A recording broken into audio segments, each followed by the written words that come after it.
बिस्मिल्लाहिर्रहमानिर्रहीम। अस्सलामुअलैकुम जी। एक न्यू नावल के साथ हाजिर हैं, जाना तुझे जब जाना बाय नीलम रियासत। इसकी पहली किस्त पढ़ेंगे जी हम। वो सर झुकाए तेज़ी से लिखने में मसरूफ़ थी जब दरवाजे पर दस्तखत देते हुए बॉस ने सर अंदर किया। मुझे इस माह के पर्चे में नए एसपी का इंटरव्यू चाहिए। चूँकि तुम फारिग हो इसलिए फ़ोटोग्राफ़र के साथ निकलने की करो। मुकर्रर करदा वक्त में से 1 घंटा बचा है और तुम लोगों को पीसी में उससे मिलना है। उसने गुस्से से कलम मेज़ पर पटका। सर कोई हद होती है। मुझे आखिर समझा क्या हुआ है। मैं फ़ैशन जर्नलिस्ट हूँ। ये एसएसपीज़ के इंटरव्यू मेरे हिस्से का काम नहीं है और ना मैं करूँगी। मैं पहले ही अपना काम ख़त्म करने की कोशिश में हूँ और वैसे भी एसपी में कौन से सुर्खाब के पर लगे हुए हैं उसका इंटरव्यू लिया जाए। क्या उससे रिश्वत लेने का गुर पूछना है? फ़ोटोग्राफ़र बाहर हाल में मौजूद है। तुम 2-3 मिनट तैयार होने के लिए ले सकती हो, इससे ज़्यादा नहीं, क्योंकि वो वक्त का बहुत पाबंद है।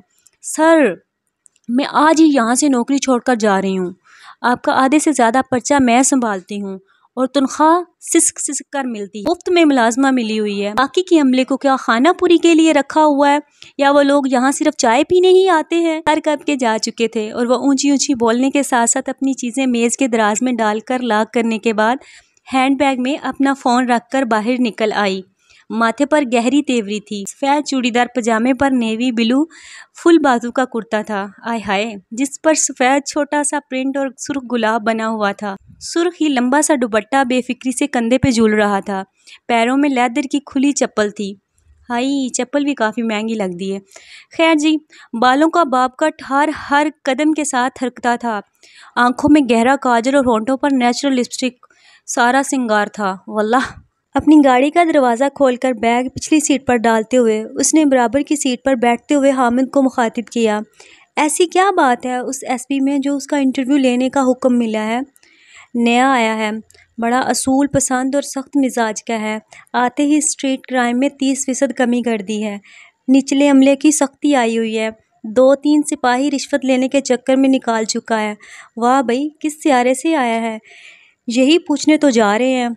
मोड़ काटते हुए उसने हामिद की बात पर सर इस्बात में हिलाया। मैं तुम्हें बता रही हूँ, ये इसका अटेंशन सिक टाइप स्टंट है। सस्ती शोहरत। जैसे लोग आजकल सोशल मीडिया पर ऊट पटांग सी वीडियो डालकर मशहूर होने के चक्कर में खज्जल हो रहे हैं। वरना अपनी पुलिस तो माशाल्लाह वर्ल्ड रिकॉर्ड होल्डर है। कोई बीबा बंदा भी चंद दिन ही बीबा रहेगा, जब तक कि वो किसी सियासी रहनुमा की मूंछ का बाल न बन जाए। उसके बाद क्या ड्यूटी और क्या ईमानदारी। लख दी लानत, हर चीज़ गई भाड़ में। सर का गुस्सा पुलिस पर निकाल रही थी। वैसे ये सर ने हातिम ताई की कब्र पर लात क्यों मारी है? पीसी में इंटरव्यू? पीसी के पार्किंग में कार लगाते उसने हामिद की राय मांगी। अरे कहाँ, सर जी इतने अच्छे नहीं हो सकते।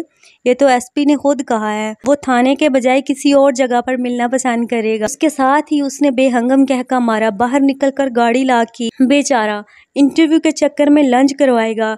बैग कंधे पर डालकर रेस्टोरेंट की जानब मार्च करने लगी। वो अपने फ़ोन पे पूछने वाले सवाल तरतीब दे रही थी। इस किस्म की इमरजेंसी के लिए उसने अपना मेमो तैयार रखा हुआ था, जिसमें सवालों की एक लंबी फहरिस्त तहरीर थी। हर बात पूछ ली, सिर्फ एसपी का नाम पूछना भूल गई।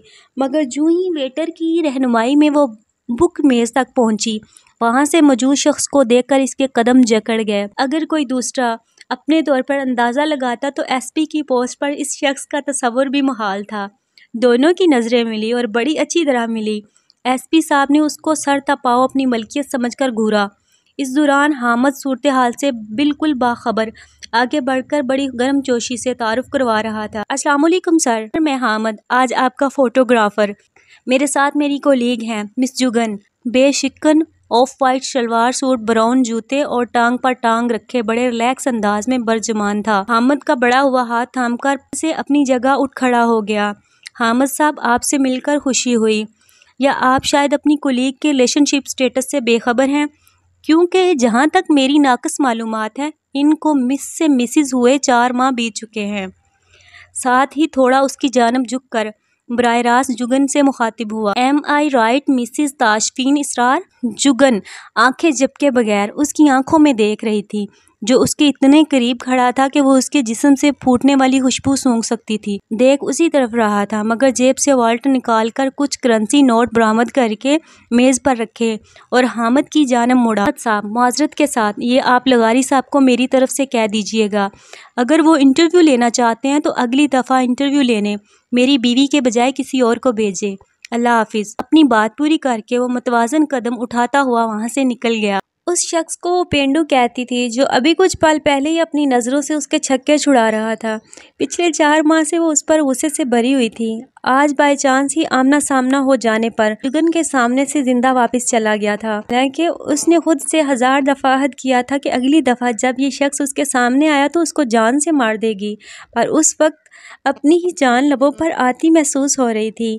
यार डक ले खूनी अखियां नू सानू तक तक मार मुकाया। ये यहाँ पंजाबी का एक शेर है जी, जिसकी डेफिनेशन कुछ यूँ है कि मेरे महबूब अपनी आँखों को जो है ना, जो खूनखार है या वो कह लें गुस्से वाली हैं, उनको अपने कंट्रोल में कर ले। इसने हमें जो है ना हमारी तो जान ही ले लेंगी, हमें मार मुकाया इसने। ये भी एसपी साहब ने आपको मिसिस ताशफीन इसरार क्यों कहा है? ताशफीन इसरार तो उनका अपना नाम है।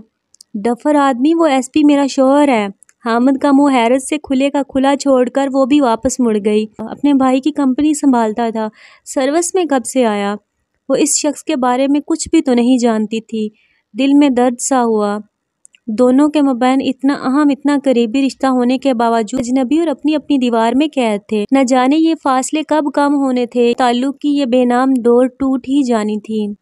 मुझे तो बिल्कुल भी ये समझ नहीं आ रहा, आखिर आप क्यों मेरी शादी अपने इस पेंडू से देवर के साथ करवाना चाहती हैं? उन लोगों की और मेरे तर्ज ज़िंदगी में ज़मीन आसमान का फ़र्क है, फिर भी आप अजिद हैं, आपकी बात मानी जाए। ताई हुई बैठी थी, आखिर बहन से बराह रास्त बात करने की ठानी। जुगन, तुम इन मामलात के बारे में कुछ नहीं जानती हो, लिहाजा खामोश रहो। पर जुगन को शदीद तरीन हैरत हुई।